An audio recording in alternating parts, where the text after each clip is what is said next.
Seahawks and the Steelers. The next game we're talking about here, the Seattle Seahawks win this game 31-17.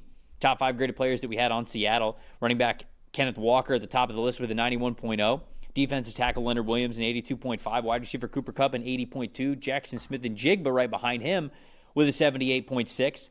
And then defensive tackle Byron Murphy with a 74.7. Sam Darnold in this one an 81.7. On Pittsburgh side of things, defensive tackle Cam Hayward, the ageless one, at the top of the list with an 82.7. Running back Jaylen Warren with a 77.7, and probably the best receiving rep that you're ever going to see for a running back in this one, which is unbelievable. Edge rusher Nick Herbig with a 73.9. Edge rusher TJ Watt with a 72.7. And then edge rusher Jack Sawyer. 3 edge rushers to round us out here in the top 5. Sawyer got a 71.4. Quarterback Aaron Rodgers in this one, 62.3. Dalton Statham told the story. Trev, I'm going to pose a question to you. Mm-hmm. When you look at this Steelers offense, what would you be afraid of? Just if you're playing against them, if you're playing defense again, what would you be afraid of? Metcalf. My answer would be nothing.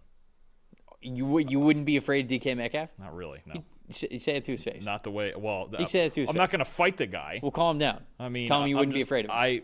Nothing. I really. He's going to show up to your boxing class. I'm going to set it up. I'm not going to tell you about it. You're going to walk in, and he's just going to be there. He's going to be ready. Listen, it's nothing against him. It's the entire offense. And honestly, I'd be more afraid of Metcalf if Aaron Rodgers could throw the ball downfield anymore. He had that sick throw. He had the one to Freiermuth. He had the one, right? Was that to Freiermuth? Yes, and that he dropped. Yeah, it was one of his 2 big-time throws, but on a consistent basis, it's just not there. There's nothing on this Steelers offense. They had one explosive play in the first 3 quarters of this game. Mm-hmm. One. And you got to. They just look. We got questioned heavily for Rodgers and his grade that he got last week against the Jets, despite all the touchdowns and all the Steelers winning. He didn't do anything. And this looked about the same. This 2 for 8. He looked better in this game that they lost. Not really. Other than 2 throws, not really. We had a better PFF passing grade, and he had 2 big-time throws in this one. Right. He looked better. That one throw that you're talking about that Seattle had a penalty, so because Freiermuth dropped it, and then Seattle had a penalty, got a first down anyway. Mm-hmm. That was really the only separator from last week and this week. Throws of 10-plus yards for Rodgers. 2 for 8, 42 yards, 2 interceptions. This is not an explosive offense at all. It's not a creative offense, and everyone said, okay, it'll look like the Arthur Smith. It doesn't look like the Arthur Smith offense. And they're not running the ball well. He's going to it really is, when we talked about, they're just going to get the polar maybe they get equal production, but they're going to get the polar opposite of what they got with Russell Wilson, which was downfield passing and maybe a bit of high variance, but certainly more explosive. This is just checking down and screens and yards after catch with not a ton of speed on this team. Like this Steelers offense, and I know they scored 34 on it, it doesn't look great.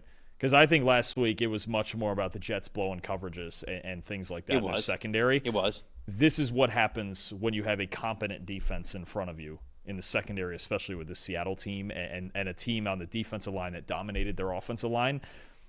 I don't know that the Steelers offense is going to look a whole lot better than that. Because Aaron Rodgers struggled to throw downfield last year. His best trait now, yes, is reading defenses and finding answers, but he's finding very conservative answers to his problems on the field. This is not an aggressive offense. I don't think it's a particularly creative offense. And I've got most disappointing. I could probably put down 3 or 4 different things, but all offseason I've said the offensive tackles. Broderick Jones, his technique is so strange. He won't put his hands up. Broderick Jones and Troy Fautanu, 47.9 and 50.1 in this game. They don't have the pass protection on the edges to throw the ball downfield. Aaron Rodgers has been shaky throwing the ball downfield since last year, and this is not an offense that's creative in getting guys open downfield. We saw that last year. It was just, hey, if they're pressing, just throw the 9 to Pickens. Right. We're not getting that now with Rodgers, and even if we do, that's what it looked like with the Jets last year, and they went 5-12.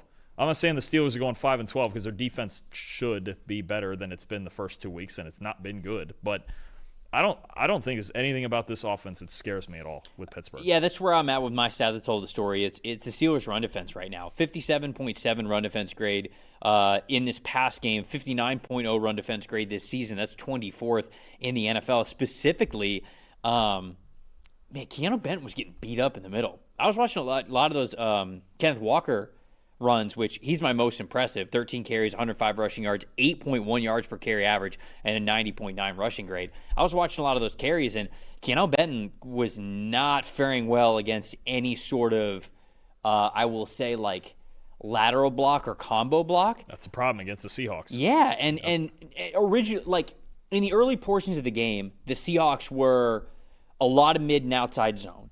And Walker, who honestly, whoever was getting the ball, was finding some cutback lanes and having some success there. But as the game went on, I think this was more in the second half, they started to run a little bit more like inside zone, a little bit more power stuff, getting some combo blocks in the middle. And Benton kept getting walked off the ball, man.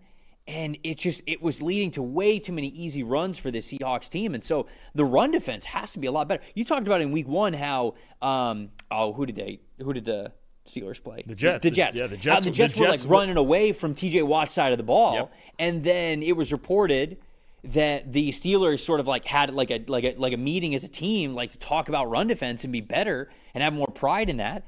And I thought that they were better this week as a whole, but they just still allowed the Seahawks the opportunity to be able to run at a much more efficient clip than any defense would want them to. So that's the part that told the story for me is Rodgers being who he is at this point in his career, even with a couple of nice throws, that's no surprise to me. What's a surprise to me is that being gashed in run defense the way that they have over the last 2 weeks. So if that doesn't get fixed, then I don't know if this team finishes above 500 for the first time in Mike Tomlin's tenure. Yeah, I mean, 2 weeks in a row now, despite being 1-1 and the record being what it is. They would, if not for Chris Boswell in a 60-yard field goal, they would be 0-2. And B, they have been the less physical team on the field 2 weeks in a row. And you almost, even in losses, you almost never say that about the Steelers. That's what the Jets were way more physical than them last week up front. The Seahawks went into Pittsburgh and were way more physical than the Steelers up front. This is a problem, and it's a problem on both sides of the ball. Again, I've been concerned about the offensive line in this tackle situation, and now if the defensive line and there's some sort of tell in their defense, and if that's just Watt and Highsmith lining up on the same sides every time, whatever, but they've got to be more physical because the idea is, okay, Aaron Rodgers at this point is game manager-ish, right? I know it's used as an insult, but that's kind of what he is at this point, right? He's the veteran. He can manage things. But the entire idea was that they had an elite defense, a top 5 defense, and they've looked nothing like that through 2 weeks. They're not a top 5 defense for sure. Remember I talked about J.J. McCarthy, the pressure-to-sack ratio? Yep. 50%. It's really bad. You're not going to win with that. Rodgers' pressure-to-sack ratio is 44.4% 2 games in. That's 4th worst in the league. I think the only quarterbacks that are worse are McCarthy, Justin Fields, and Kyler Murray, surprisingly enough. Yeah. I mean, I know he hangs onto the ball a lot, but I'm still surprised that he's at like 50%. So 44.4% pressure to sack ratio with Rodgers. I mean, that's an issue when your 2 offensive tackles aren't playing very well. And I mentioned how, I'm a little bit worried about Broderick Jones at this point because to me it's not a talent thing or a movement ability, an athletic ability with Broderick Jones. His technique is just all over the place. I mean, there are reps where, he's not even putting his hands up. Like he's kick sliding, but his hands are down here by his hips, and you can almost like see the defensive lineman go, "Oh, okay," and they just speed the power just straight into his chest. And there are times when he can bounce off of it and kind of like anchor pretty well, but it's like, dude, you got to get your hands up here. When you're kick sliding, your hands got to be here. You got to protect your chest.